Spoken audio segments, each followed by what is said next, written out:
ये ऐसे मुद्दे हैं, ये ऐसे मसले हैं जिसको उठाना महंगा पड़ता है। क्योंकि अब वो पहली वाली बात नहीं है कि बटाईदारी से सिर्फ प्रभावित सवर्ण ही होते हैं, जी नहीं, ओबीसी भी होते हैं। लेकिन इसी बीच योगी आदित्यनाथ बाबर और औरंगजेब को भी नया ला दिए। रघुनाथपुर में जहां उसामा खड़े हैं, राजद के टिकट पर चुनाव लड़ रहे हैं, जो मैंने कहा कि अभी चीफ मिनिस्टर नीतीश ही होंगे, अभी बहुत क्लियर नहीं हुआ है। नमस्कार, स्वराज पोस्ट में आपका स्वागत है। मैं कन्हैया भेलारी। चलिए स्टार्ट न्यूज और साथ साथ व्यूज। अभी बड़े बड़े नेता जंग में कूद गए हैं, दोनों तरफ की, एनडीए से भी और महागठबंधन से भी। जी हां, कल प्रधानमंत्री जी भी आएंगे, आज अमित शाह दरभंगा में, जी हां, राजनाथ सिंह भी बिहार में है, आदित्यनाथ योगी भी बिहार में है, राहुल गांधी भी बिहार में है, मध्य प्रदेश के मुख्यमंत्री मोहन यादव भी बिहार में है, रेखा गुप्ता जी भी बिहार में है। और जिसका इंतजार था लगभग एनडीए के लोगों को, नेताओं को, नीतीश कुमार के चाहने वालों को, समर्थकों को, क्या इंतजार था कि मोदी और शाह नीतीश कुमार को सीएम फेस बनाते हैं कि नहीं बनाते हैं। हमने आज सवेरे वाले कार्यक्रम में यह बताया था कि कल मोदी जी बोलेंगे, सीएम फेस नीतीश कुमार को बनाएंगे, क्योंकि जनता दल यू में थोड़ा हलचल है, घबराहट है।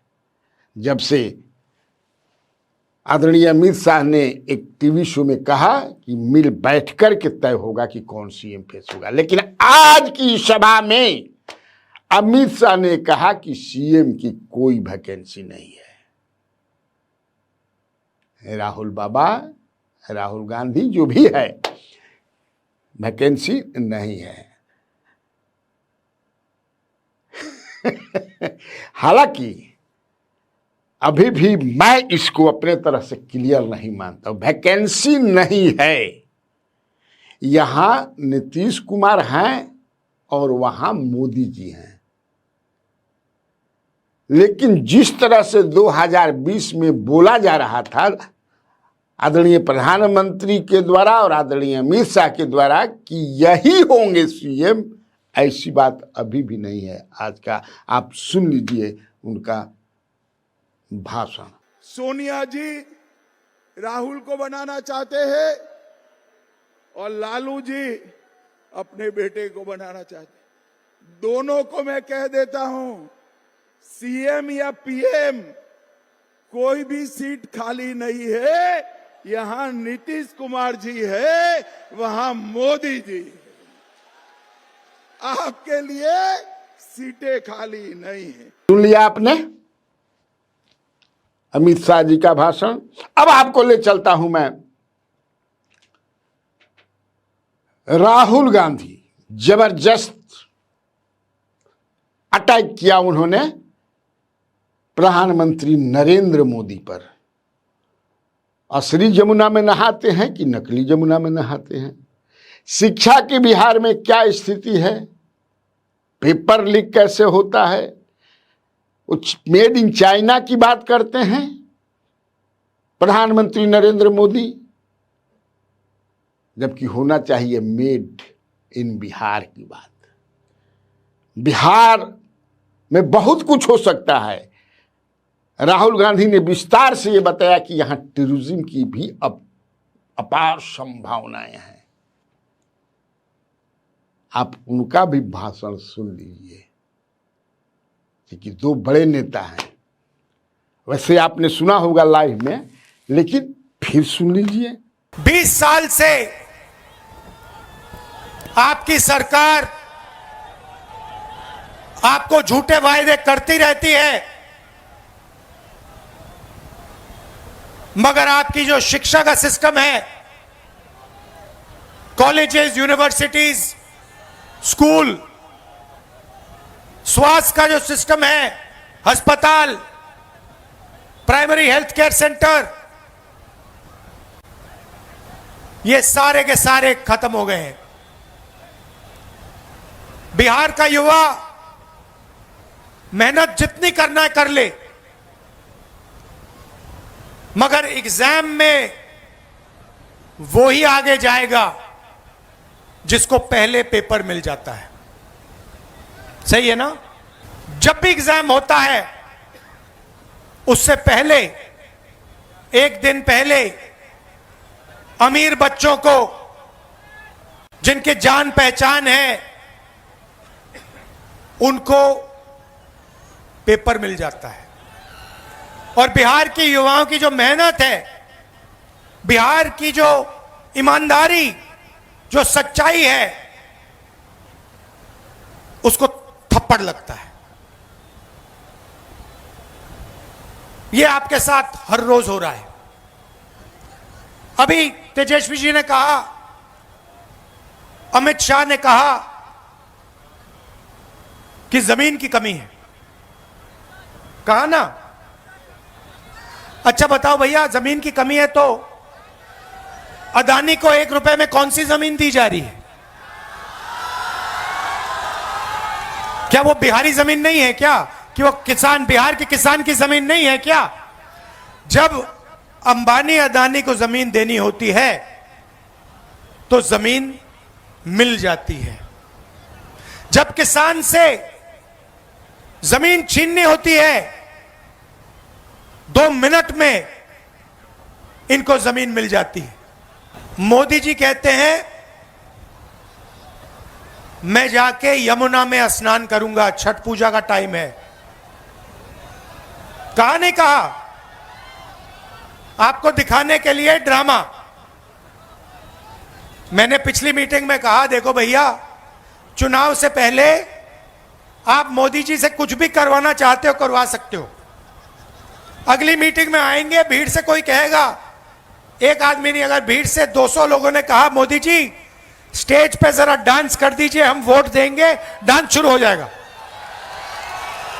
वो भरतनाट्यम करना शुरू कर देंगे स्टेज पे। बीजेपी ने डेटा को इतना कम पैसे पे दिया है, इतना दाम कम कर दिया है कि बिहार का हर युवा इंस्टाग्राम की रील देख सकता है, फेसबुक पे जा सकता है, ट्विटर पे जा सकता है। मोदी जी आप यह भी बता दीजिए कि आपने अंबानी जी को जियो का लाइसेंस देकर कितना पैसा दिया है। आप यह भी बता दीजिए कि यह डेटा फ्री में नहीं दिया जा रहा है, यह डेटा बिहार की जनता अपना पैसा देकर खरीदती है और पैसा अंबानी जी की जेब में जाता है। यह आपने अपने भाषण में क्यों नहीं बताया? सुनने में कोई दिक्कत है नहीं, लेकिन इसी बीच योगी आदित्यनाथ बाबर और औरंगजेब को भी नया ला दिए। रघुनाथपुर में जहां उसामा खड़े हैं, राजद के टिकट पर चुनाव लड़ रहे हैं, उनको टारगेट करते हुए अपना फायरिंग रेंज में लेकर के योगी आदित्यनाथ ने क्या कहा वो भी सुन लीजिए। सीवान में वह जंगल राज फिर से मत आने दीजिए। आपने देखा होगा कैसे चांद बाबू के पुत्र के ऊपर इसी सीवान में एसिड उड़ेलने का काम हुआ था। ये वही बिहार है। ये अपराधी फिर से जीवित न होने पाए। ये कांग्रेस को, आरजेडी और समाजवादी पार्टी जैसे दलों को शोभा दे सकता है कि वे किसी पेशेवर अपराधी और माफिया को गले लगा करके किसी बाबर और किसी औरंगजेब की मजार में जाकर के सजदा पड़े, लेकिन यह किसी सच्चे भारतीय को शोभा नहीं देता है, ये नहीं देता है। बाबर और औरंगजेब फिर जिंदा हो गए चुनाव में, और दूसरी तरफ बटाईदारी भी आ गई है चर्चा में। हालांकि बटाईदारी मैंने लिखा भी आज अपने पेज पर कि ये बिरनी का खोता है, छाता है, इसमें उंगली मत लगाइए कोई। कर्पूरी ठाकुर जी ने भी विचार किया था लेकिन पीछे हटना पड़ा। लालू प्रसाद यादव ने भी विचार किया था, पीछे हटना पड़ा। नीतीश कुमार ने भी विचार किया था। 2009 में लोकसभा के समय आपको याद होगा, जिस सवाल को लेकर के ललन सिंह भी असहमति जता चुके थे, अलग भी हो गए थे। हालांकि और भी कारण थे। और लोकसभा का जब चुनाव हुआ और उसमें 17 लोग एमएलए एमपी बन गए, तो उनके जगह पर उपचुनाव हुआ। 17 में नीतीश कुमार 14 सीट हार गए। जी हां, 14 सीट हार गए।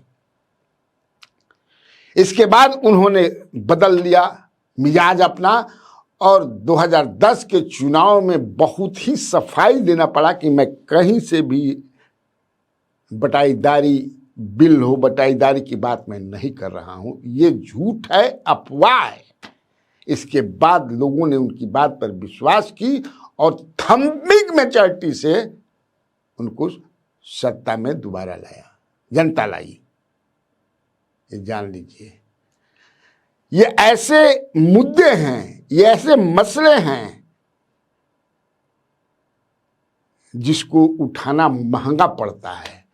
क्योंकि अब वो पहली वाली बात नहीं है कि बटाईदारी से सिर्फ प्रभावित सवर्ण ही होते हैं। जी नहीं, ओबीसी भी होती है, और बहुत बड़े पैमाने पर। इसीलिए उन लोगों को भी जो मैंने बताया पीछे हटना पड़ा। कुछ ऐसे मुद्दे हैं जैसे आरक्षण का मुद्दा है। हालांकि इसमें तेजस्वी यादव ने जो संकल्प पत्र दिया है उसमें उस तरह से नहीं है कि बटाईदारी से आपकी जमीन छिन जाएगी। ना ना ना, ऐसा कुछ नहीं है। यह है कि उनको बटाईदारी करते हैं, उस एक कार्ड मिल जाएगा, परिचय पत्र मिल जाएगा, और उससे वो बैंक से लोन ले सकते हैं, बहुत कुछ सुविधाएं ले सकते हैं। इससे जिसका जमीन है जो बटाईदारी पर देता है उस पर कोई असर नहीं पड़ने वाला है। लेकिन तब है कि कुछ ऐसे इस सब ऐसा मुद्दा है कि एकरा के मुंह से भी निकलना पर बड़ा दिक्कत हो जाला। आपको याद होगा 2015 में मैं ले चलता हूं थोड़ा आपको। मोहन भागवत, आरएसएस प्रमुख, आरएसएस चीफ, उन्होंने क्या कहा था? आरक्षण की समीक्षा होनी चाहिए, ये जानकारी होना चाहिए, ये पता लगनी चाहिए कि आरक्षण जिनके लिए आरक्षण की व्यवस्था हो गई है, हुई है, उनको वास्तविक में लाभ मिल रहा है कि नहीं मिल रहा है, इसकी समीक्षा होनी चाहिए। लेकिन वो इशू ऐसा बना, लालू प्रसाद यादव और नीतीश कुमार ने उसको ऐसा बनाया कि अगर बीजेपी सत्ता में आती है तो वो आपका आरक्षण छीन लेगी, और लोगों ने इसको पकड़ लिया, लोगों ने इस पर विश्वास कर लिया, और मामला पूरा एकदम समझे कि पलट गया। इसीलिए कुछ ऐसे गड़े मुर्दे हैं जिनको उठाना पॉलिटिकल, उससे फायदा नहीं होता है, घाटा ही होता है। अब इस पर तेजस्वी यादव किस रूप में इसको एक्सप्लेन करते हैं, चूंकि 1 तारीख को उनका प्रेस कॉन्फ्रेंस है, ये भी मैं बता दूं, आज 29 है। 1 तारीख को एक प्रेस कॉन्फ्रेंस कर रहे हैं जिसमें वो सफाई देंगे और बताएंगे। और जो मैंने कहा कि अभी चीफ मिनिस्टर नीतीश ही हो गए, अभी बहुत क्लियर नहीं हुआ है। अमित शाह जी ने कहा, हालांकि अमित शाह जी ने आप भाषण सुन रहे होंगे और सुन लिए होंगे अभी तक, उसमें अमित शाह जी ने ये बार बार कहा कि जो भी ज्यादातर कि बिहार में जो विकास हो रहा है उसमें नरेंद्र मोदी को उन्होंने ज्यादा श्रेय दिया। हमें नहीं सुनाई पड़ा कि ये श्रेय, जिससे एम्स गोपाल जी ठाकुर ने अनशन किया तो एम्स आया। अमित शाह ने यह भी कहा, यह भी बताया कि एयरपोर्ट जो हुआ, मतलब हवाई जहाज आने जाने की व्यवस्था जो दरभंगा में हुई वो भी गोपाल जी ठाकुर की देन है। जबकि हम लोग यही सुनते रहे हैं संजय झा से, जो कार्यकारी अध्यक्ष हैं जेडीयू के, राज्यसभा के मेंबर हैं, कि उन्होंने प्रयास करके बहुत क्रेडिट लेते हैं संजय झा जी। तो अब ये आप देखिए, संजय झा को चुटकी भर भी क्रेडिट नहीं मिला कि बेचारे उनका भी प्रयास रहा। ये टोटल मैंने सब कुछ चल गई गोपाल जी ठाकुर, बीजेपी और नरेंद्र मोदी जी। बड़ा विस्तार से बताया अमित शाह ने। अब इसको किस रूप में जेडीयू लेती है ये देखने वाली बात होगी। मैंने आज के कार्यक्रम में यह भी बताया कि कल जो है प्रधानमंत्री के साथ मुख्यमंत्री नीतीश कुमार नहीं रहेंगे, उनका अलग से कार्यक्रम है कई जगहों पर। क्या यह इसी दबाव में, आज चूंकि डिफरेंसेस तो शुरू हो गया है और एक ही सवाल पर कि आप जल्दी से जल्दी इनको मुख्यमंत्री का फेस बोलिए, तो आज जो अमित शाह ने कहा, घोषणा की कि वैकेंसी नहीं है, यहाँ नीतीश जी हैं वहाँ मोदी है, क्या इससे जेडीयू के लोग इतना से संतुष्ट हैं कि वो इंतजार करेंगे कि कल मोदी जी, जब आदरणीय प्रधानमंत्री मोदी जी बिहार में रहेंगे, छपरा और मुजफ्फरपुर में, तो क्लियर कट इसका खुलासा कर दें। ठीक, तो बात के लिए इतना काफी है। तो बिहार में बाहर है और आप लोगों को कन्हैया भेलारी का नमस्कार है।